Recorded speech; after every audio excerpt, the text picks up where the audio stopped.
machines. They're unstoppable. Watch out for machines. They will rule the world.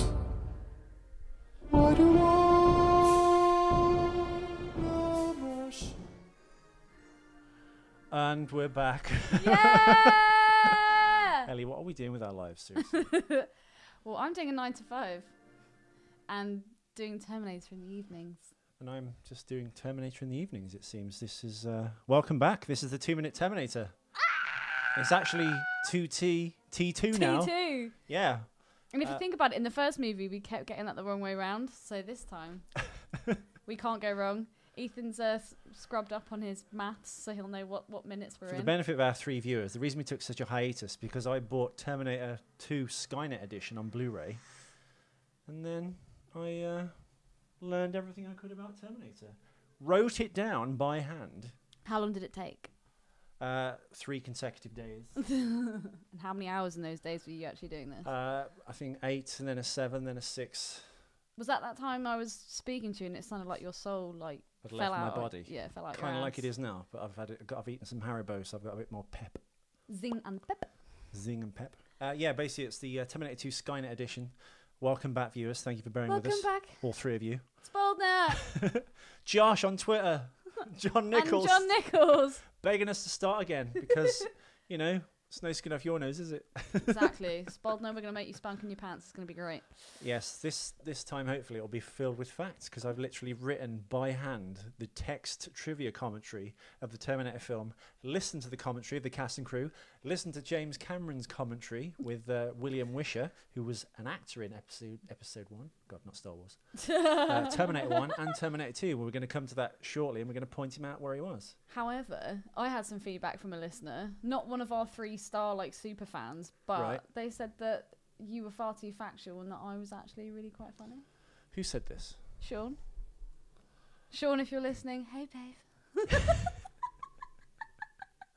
He's just doing that to curry favour with you. Would you fuck me? I'd fuck me. That was Buffalo Bill from Silence of the Lambs, coming up in Silence of the Lambs Minute this Christmas. Not. That's what I say. I'm not fucking making the notes. Well, it has to be factual, otherwise what's the point of having I know, but that's why it works podcast? so well. You do all the boring shit and I just chat shit. Okay. So you're boring and I'm shit. I guess Orion had gone bust by 1991, Ellie. So Mario Casar, who took over the franchise, I guess, as producer with Carolco Pictures, his company. Mario Casar, of course, is famous for the Rambo trilogy. Have you seen the Rambo trilogy, Emmy? Emmy? I never touched her. Sorry, Ellie. Who is she? Who is she?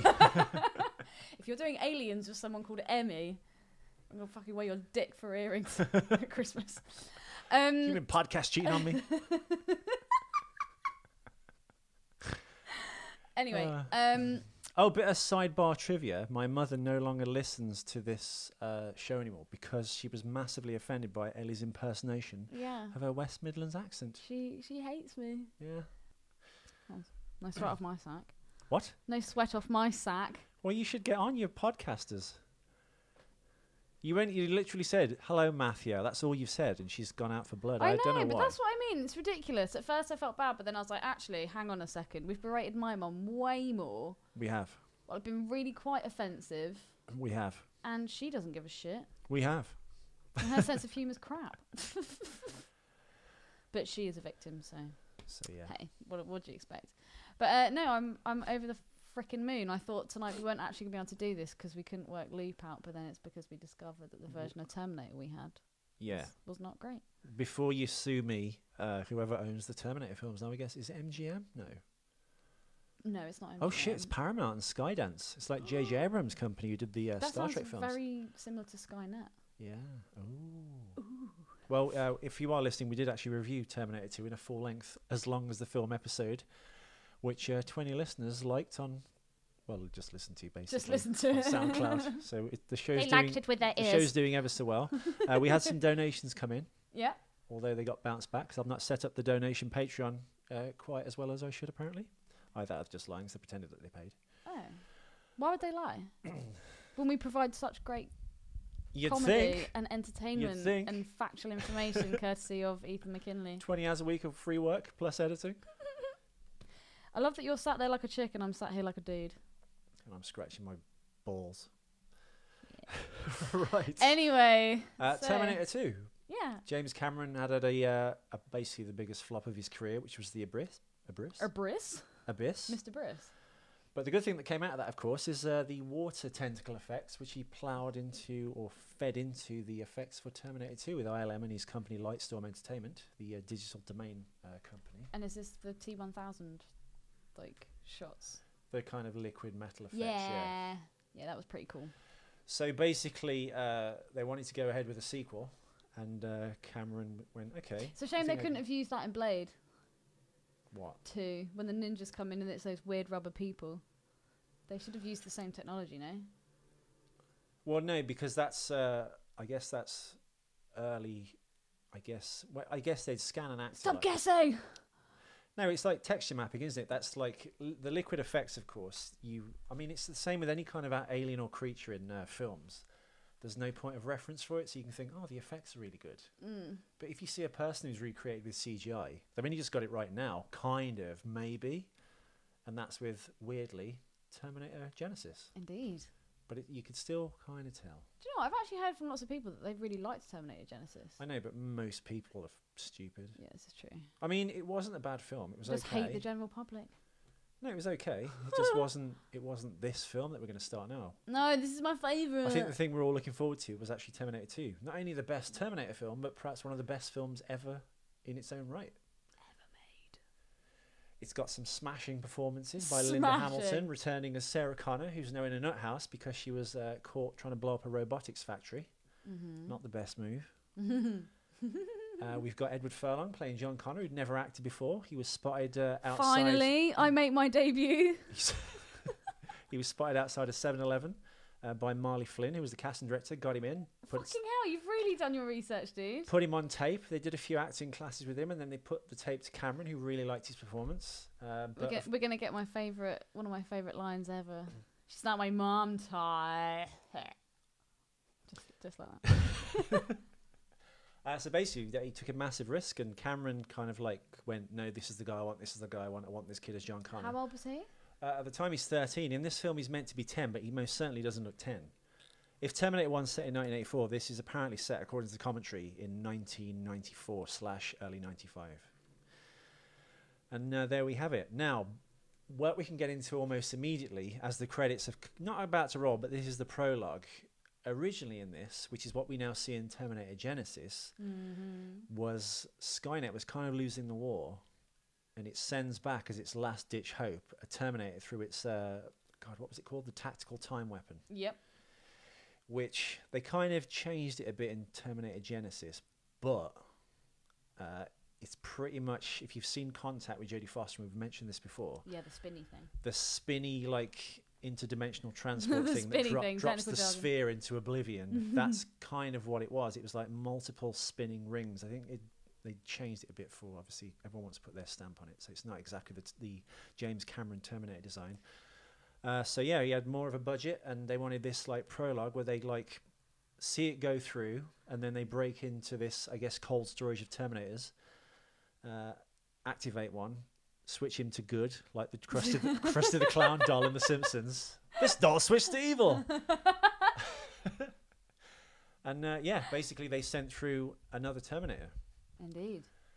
But they didn't have the budget to do it, basically, because everything, obviously, I guess Skynet is all chrome and very beautiful and very cold and machine-like. There was going to be also stuff in this Future War segment. There were going to be like 3-legged hunter killers, which is like the hunter killer turret off the tank, but on like crab legs, which we kind of saw in Terminator Genisys.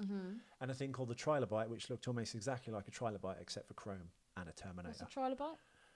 Oh my god! Did you never do anthropology or like history or prehistoric animal shit at school? I did history, but all we ever learnt about in history were the fucking Nazis. We get it. It was terrible. Move on. Basically, a TriloByte is a kind of prehistoric type of crab type thing. That's it. Oh, yeah. I recognise it, but I didn't know it's called a TriloByte. Almost exactly like it, though. Oh, you're so factual, Ethan. Fucking hell. No, basically, it was going to be like a... Is that going to pay the bills? T2, what was it called? Concept design. If you Google T2 concept design, you will see. You will see. Oh my god. That's a car. That is a car. Get car. So who does the music for this movie, Ethan? Brad Fiedel, of course, returns as the composer. Originally done on a... and we hear the first oh, hello. Yeah. We hear the first bit of music that kind of sounds like in South Park the movie, The Dying Giraffe, where it goes...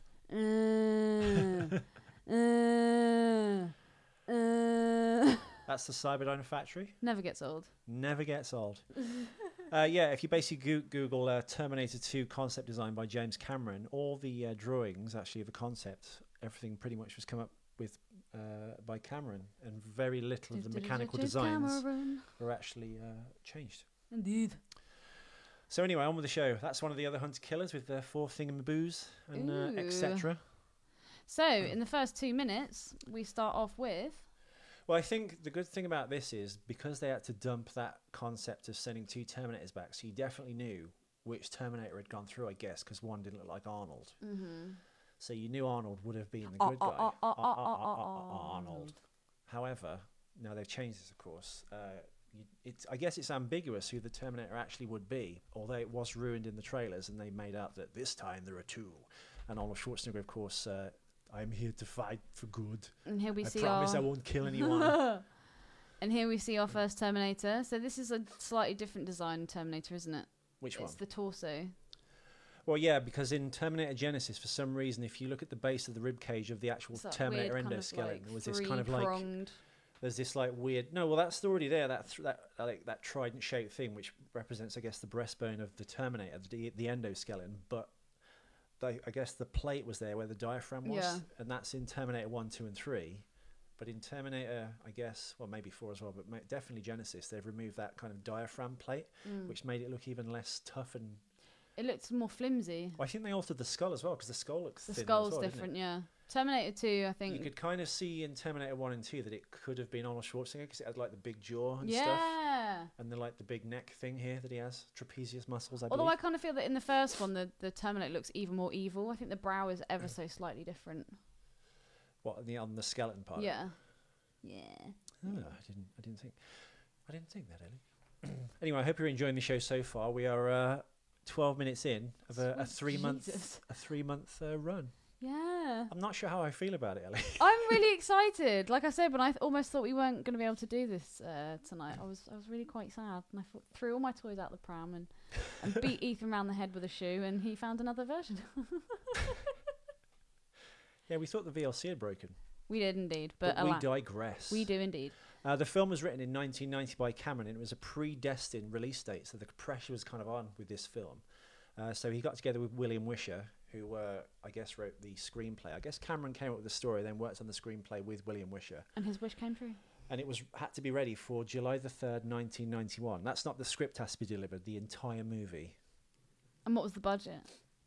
I think at the time, even though weirdly I didn't write that down, I think it was $80 million. Oh, wow. Which at the time, 25 years ago, it was the most expensive greenlit film of all time. Greenlit. Explain to me what greenlit means.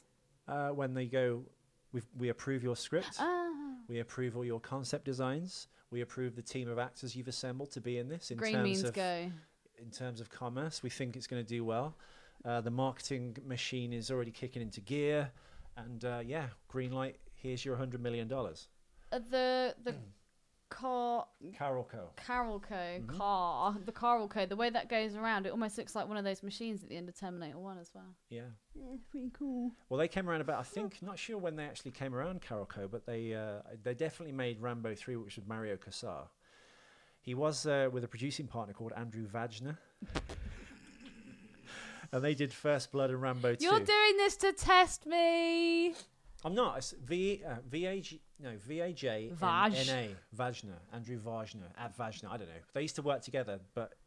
Vaggie, world slag. By the time Terminator 2 rolls around, they weren't working together, but they started, as far as I can remember, I think they did Uncommon Valor, but they definitely did First Blood, and they did...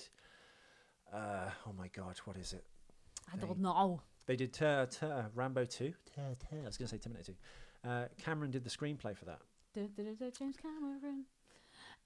So, Ethan. Yes. Enough of your fucking facts. Let's watch the 2 minutes.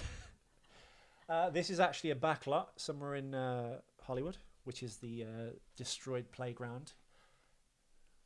Tricycle, human skulls. Did you ever have a tricycle? I did. I literally had this same. If anyone's seen Omen 1, when Damien knocks Lee Grant off the balcony and the little fishbowl smashes off the floor, there's a solid front wheel tricycle he has, and the front wheel is white, and it's got these little kind of like black teardrops around it. I had exactly the same bike. That was the tricycle I had, and it was a kind of like metallic red. I think it was bought for my brother, and I was always given like hand-me-downs, so it was my brother's, and then I beat him up, and then I took it, and it was my bike. Hey man, rammed your bike. Say, that's a nice bike. Oh, topical. I see what you did there. Brought it back. An interesting fact. Would you like to know another fact? No. Well, Cameron... Well, you're going to get one. Well, no, Cameron... Arnold actually asked Cameron to write the sequel for Terminator 2. I think around 87, 88, he wanted to do a sequel after Predator. Mm-hmm. And Cameron came up with the idea that there'd be two Arnolds. So you'd have like Arnold fighting himself, which I guess you got 25... In Genisys. Yeah, 25, 26 years later in Genisys, of course. Or 24 years later in 1991. Mm. But then do we know who this kid on the swing is? We don't. But there are children in that playground that will be part Get of the molested facts by the later robot? on. No, not yet. By Terminators? Actually, if you were molested by a robot, would that be as bad as being molested by a person? I guess not, because a robot wouldn't... Secret.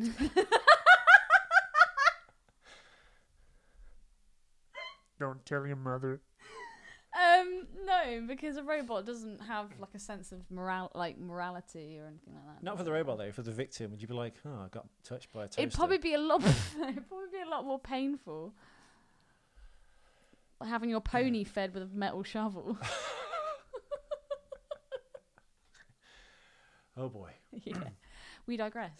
The script was written in a month or so by him and William Wisher. It got greenlit. They made the film. As we cut to the first stark image, I guess, that startled everyone in the theatre. I certainly remember this. There are the ball feet, Spalder. Spalder's ball feet that can't get upstairs, but they can smash skulls really well. They can smash skulls. That was a kind of a life-size rod puppet, puppeted just off camera. What I love as well is the fact that they've maintained the pink lasers.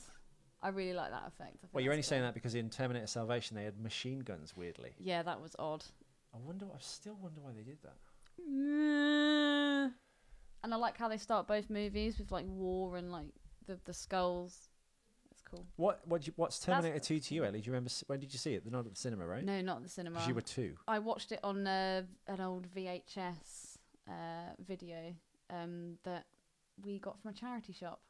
So you know, player or the video? No, it's a VHS The tape itself, like Betamax or something. I don't know. And I think me and my brother bought it from a charity shop, and I don't even think our parents knew that we were watching it. But it was one like Saturday when my dad was coaching, because he's a gym coach, and yeah, Mum went to the shops and we put this on and changed my fucking life. No. I think this was the first one I saw though. I saw Terminator 2 before I saw Terminator 1, and it blew my mind. And I really, really liked it. I don't know. I still have a few issues with Terminator 1 because it's obviously a great film and it's on a budget, but it kind of like, I think up until recently, really, when you made sequels to a film, the films didn't have the same look. They didn't quite feel the same. Like this Terminator 2 can stand alone. It's pretty timeless. Like this will still be good and look awesome, I think, in like another 10 or 20 years time. Whereas Terminator 1. So you really? say that watching the Blu-ray. Well, you know what? Actually, we'll come to it. But there's two effects. Lip at me. Even when I saw it in 1991 at the cinema, there's still, I think, 2 effects which look awful. One of them is when they're escaping the mental institution. They've got John Connor in the back. The T-1000 just hacked at the back of the window, and they've escaped him.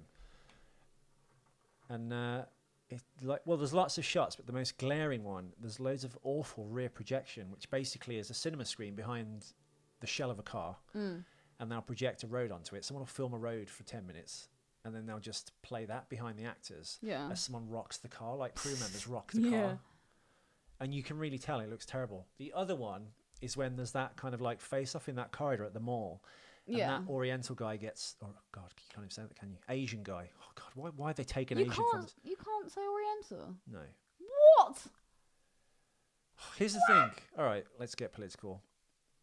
Yes, It's please. a bad That's what word this you means, can't say politics. anymore. But you just say Asian, but that's such an all-encompassing thing now. Does that mean like an Indian type Asian or an Asian type Asian? Do you know Well, what I mean? I did the biggest faux pas, and to Phobes. an ethnic friend of mine, I I said that he was half caste. You He's say like, mixed race now. yeah, apparently. I'm just not down with all the lingo these days. They change it every 5 fucking minutes. It's true. I say bring back the N-word. And I in for- shape or for form do neural net my processor. views. Do my views represent the views of Ethan or the Terminator franchise or whatever? It's purely me. I'm horribly non-politically Tune in tomorrow for a new correct. co-host. Tune in tomorrow for our black co-host, Delroy. Shaniqua. Shaniqua and Delroy. Yeah, no, the other glaring awful effect shot is when they obviously shoot at each other and Arnold shoots the T-1000. It's the first time you see the liquid metal effect and his chest kind of goes whoop. Yeah. And that looked even then like a really bad optical. Like the Really? I guess the negative looks really washed out. We'll come to it. I mean, it's maybe in like 5 or 10 episodes time. But I don't know, man. I think it's pretty bad. I think this is fucking awesome. Yeah, no, it's a great film. It really does. I guess most of it is held together by the performances and the story and stuff, which is, I guess, Do you what makes any reckon good film. the skulls This that is are... rear projection, but it actually looks okay. The Future War start, they kind of Gene Warren Jr., who runs Fantasy 2 Effects, who did the post-apocalyptic war stuff in Terminator 1, where it's kind of like foreground miniatures with actors mixed in, plus a rear projector screen, which is a cinema screen with like the miniature effects work on. It looks really good. It still kind of works at the start of Terminator 2 as well. One thing I didn't know is when this... Dude, breathe. I'm on a roll. Who is it now? You thrown me now. I've thrown you. You've P-Cisco'd me. Touche, motherfucker. You've P-Cisco'd me. That was fucking horrible. I was going to say, this shot now, you know, and the girl's like, it goes Swinging whites back. out, and then you see that skeleton's head, which is like crushed against the steering wheel of the car. Yeah. I thought that was all, like, that was a wrecked car, and that was all a part thing. But see this little, you won't really see it on you, see it on the Blu-ray. That car is actually optically put in, and the rest is a Whoa. miniature. I thought it was all live. That's amazing. It's force perspective miniature, and then Wow. the playground at the back So was what- different. It was 2 different plates put Are together. the seesaws real? Yeah, no, it's just that one shot. Oh, okay. But why would they do that? I have no idea. That's random as hell. I have no idea. Oh my. But on the Blu-ray, you can really see it. It's like a glowing optical around the car with the skeleton stuck against the steering wheel. All this, you can not quite see it there, but see the line there. Yeah. It's almost like the black matte lines around the AT-ATs and the snow speeders, but that was put in after the fact. I'm not sure why, but yeah. But it looks really good still. You Yeah, can't it does. tell. I would never have known. I also hope that they put some kind of crash mat underneath that little girl in the swing, because she definitely broke her neck. Do you think? Yeah, dude. Did you never do that? Have you never fallen off a swing when you're going really high? No. Oh, I did once, and I almost broke my neck. Ooh. Yeah, I know. I also remember the time that they got rid of slides in playgrounds because apparently it just wasn't safe anymore. Because some fucking fat kid fell off, and I don't know. If you're interested, the start where it goes dun and you see all the traffic in gridlock and all the humans overpopulated in their cars. In their SUVs. That was actually filmed by Steve Quayle. And who the fuck is Steve Quale when he's at home? He's head of production at Lightstorm Entertainment. Do we know what road that was, Mr. Faxman? Not that one, but we will know further roads as we come up. We welcome you all. So that was the first episode. Sorry, it was a bit low energy, but it's just the daunting task ahead of us, I think. Having said that, I think this will be more enjoyable than Terminator 1. Do you reckon that sounds almost like a bit of like a Terminator pulse, if they had one? Well, that theme obviously represents the T-1000. Why? Why? I don't know. The heartbeat's slower. I don't know. But Why would the heartbeat be slower? I don't know. They never actually really covered why it sounds like that, but they just said that. That just alerts the viewer, even when he's off camera, that the T-1000 or the threat of the T-1000 is around. Did you ever like see those round things? Whereas the Terminator theme represents the machine-like heartbeat of the Terminator, which is more like a tank, whereas the T-1000 is the Porsche. The Porsche. Did you ever see those or have one of those things when you were a kid and it was like a round box and it had holes in the top and you turned it upside down and it made the sound of a sheep? Cow. Do you remember that time your dad would come with a shoebox on his lap and he'd be like, oh, there's a banana in there, peel the skin back. You'd have to put your hand on the button now. Shit, wrong podcast. Did you ever see that porn and it was like the pizza boy and a guy would like come round and obviously it would be some scantily clad like really hot like 12-year-old girl. No. And the guy would open the 12-year-old and girl. she'd open the pizza box and there'd just be a hole in the middle with his cock stuck through it. I'd be like, no, I'm a vegetarian. Really? Idiot. No. Oh. No, but no, that's genuinely porn. She wasn't 12, but we'll try and find it and we'll mention it on the next show. In my mind, she was. Talk about the merchandise. Oh, yeah. Well, as we wrap up the show, we're coming to an end now, but we've started to get, because we're having a terrible time printing off the stickers to send to people that donate to the Patreon. Don't even start on the fucking or become members. Now. We've got T-shirts. If you want to see one of the Terminator 2T, which Ellie kind of messed up. I didn't. Okay. I didn't realise that you wanted that on there. It wasn't Ellie's job to do this, but you sadly work by the T-shirt printing shop. Love your logo. Love your logo in Dorking. So I said, if I send you the font and the layout of the words, can you give this to the man and get him to print a T-shirt? And you were like, yes. And I was like, all the words? You went, all the words. And then we get them back. And the bottom line is missing, saying where you can find the show. It just says the show. It still looks great, don't get me wrong. There are T-shirts. I know. Two test runs. Exactly. And now that we know that they work, so there are ones we don't need to have on our T-shirts where you can find it, because we know where to find it. But the ones that we send out will have the bit at the bottom and the little logos. So yeah, there are a few bugs to be ironed out of the process, especially the stickers. Oh my God. That was so fucking bad. I know. If anyone wants to see the stickers of the show, the official Terminator 2 stickers, go on the Facebook and page. After. You don't even have to scroll down the feed. Just look in the photo album and you can see literally how bad the beautiful glossy sticker we sent to them, and they came back with it printed on like faded toilet paper. It was awful. Ethan Foamy whilst walking across London, slaying people as he went. Crying, going, what? Listening what to the veins in his head just popping. Why am I doing this? Why am I working so hard on this bloody show that no one cares about? To get merchandise printed, only to have it like shat upon by someone without any vision. From a great height. No, they will be good when they eventually get made. And we'll put up a picture of Ethan in the Terminator T-shirt as well for you to all gloat at and be jealous and envious. And then you can order your own from the merchandise page of my website. Yeah, maybe we could do like personalised ones. I survived the Terminator 2 podcast. Yes. Yeah, maybe that. Spalding, if you want a special one, just let us know, baby. We love you.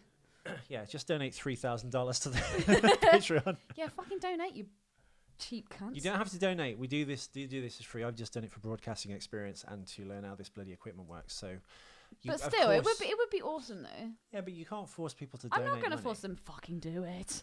Also, someone has tried to donate, and the PayPal on the Patreon is something wrong with it. So I need to check it out. In fact, we should donate money to it and see if it works. Okay, let's do that. Ellie, can you donate $3,000? You're off the hook, Spaldner. Yeah, thank you for listening. We shall return tomorrow with another episode. I will actually talk less because I do feel, although it was fact-packed. Fact attack. Yeah, we need more Ellie. So we do. I can't believe you just said that. You can talk about your weird sex life and vagina warts. I don't know. Whatever. Okay. Tune in next time for my vagina warts. Pounding vag. TB2T. Yeah, we'll be back. We will be back. Hasta la vista. Baby. Why are we doing this? Why do we do it to ourselves again? Ugh, back tomorrow. Why do all the machines want to kill all the humans? Why can't we just be friends?